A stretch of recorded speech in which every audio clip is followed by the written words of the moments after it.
And guys, magluluto tayo ng binagoongang pork with talong.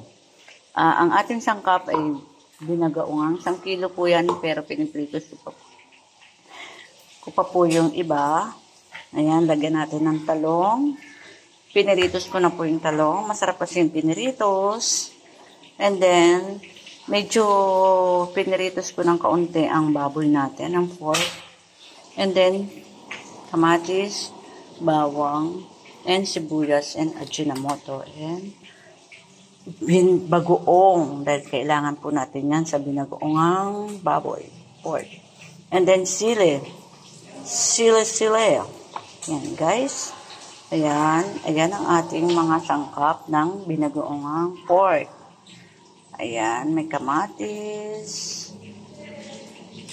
Ayan, kamatis, and bagoong, and sili. Okay, guys. Ayan, guys. Naglagay na ako ng bawang, sibuyas sa kawali.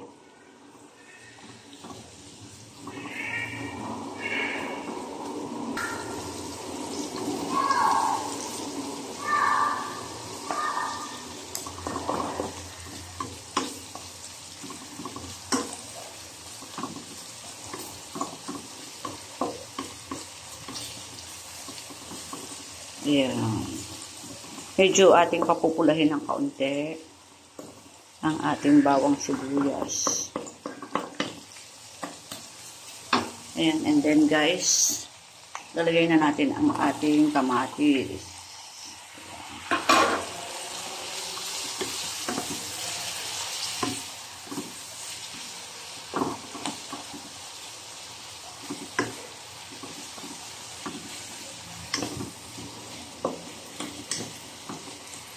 Ayan, guys.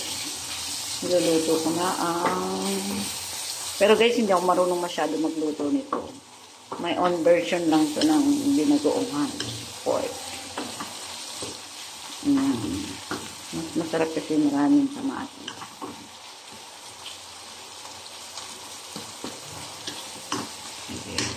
Ayan, guys. Medyo ano na yung kamatis natin. Luto na. Ang second natin lalagay ay yung ating bagoong. Guys, itong bagoong na ito, hinugasan ko, ha?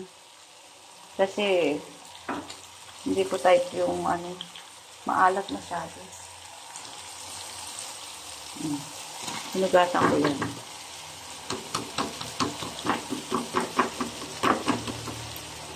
Hinugasan ko yung bagoong.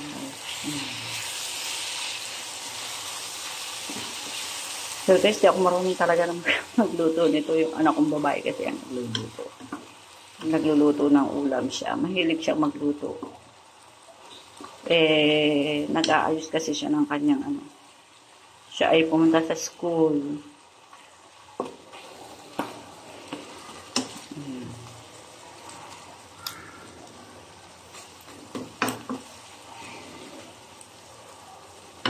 Ayan guys. Ayan guys.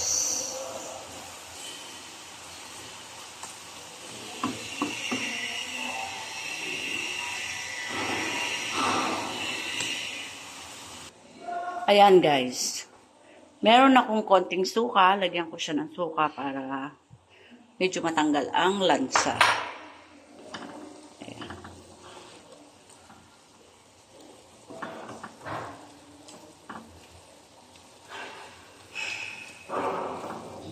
Ayan guys. Sarap niyan. Ang ating binagoongang pork with talong and sili. Ayan guys, nilagyan ko ng konting sabaw para mas masarap. Kasi yung anak ko kasi, tuyo ang ginagawa niya. Parang ang sarap-sarap ng may sabaw.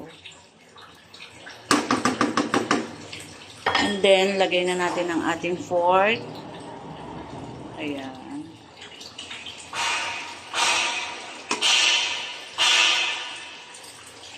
Ayan. Lagay ko na yung ating pork na, ayan, para sa binagoongan.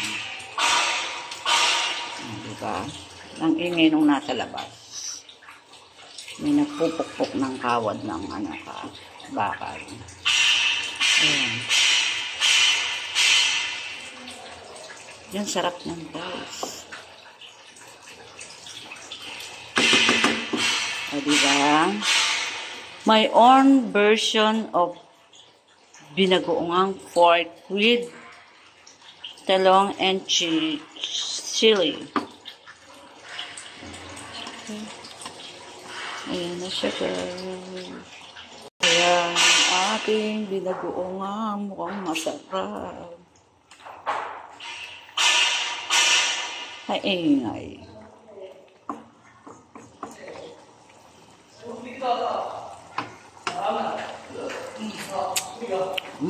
Sarap. Wow. May konting alat pa siya. Ayan. Lagyan ko siya ng konting sabaw. Dadagdagan ko pa. Masarap kasi may konting sabaw.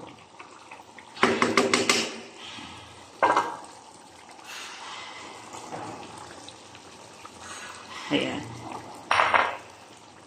Sarsa pa lang ng binagoongang is ulam na. Perfect. Ayan. Ang ating sili. Ang daming sili. Diba?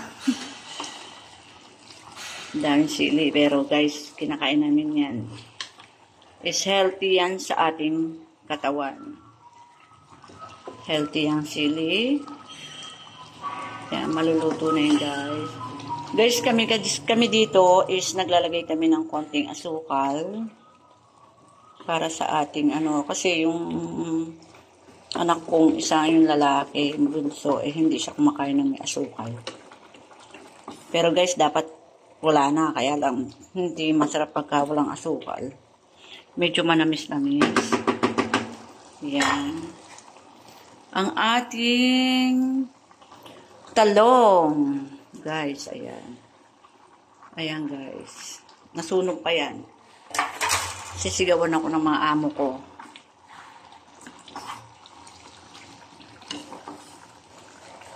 O, diba? Lakas natin para mabilis. Ayan. O, diba? Sarap niyan, guys. Wow, parang nakakagutom. Nagugutom na ako. Parang ang sarap kumain. Guys, maaga ako nagluto kasi paalis ako. Oh. Ayan.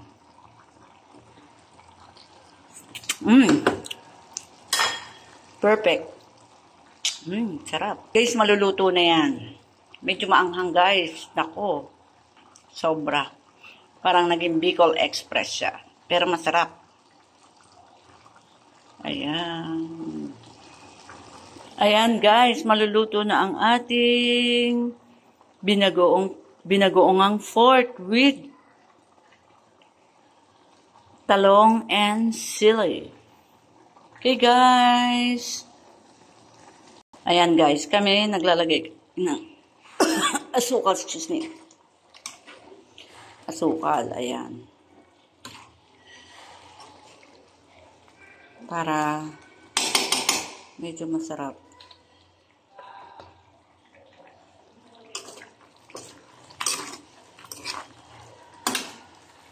Naghiwalay na ako ng ganito dun sa anak kong isa kasi di siya kumakain ng asukal, pati asawa ko.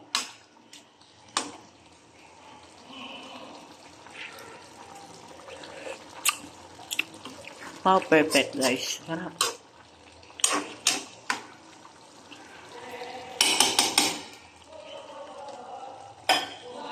Okay guys, luto na po ang ating pork binagoongan.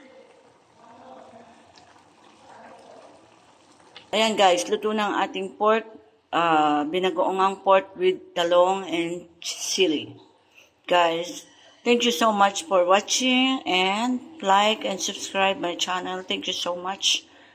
And happy Friday. Guys, thank you. Bye.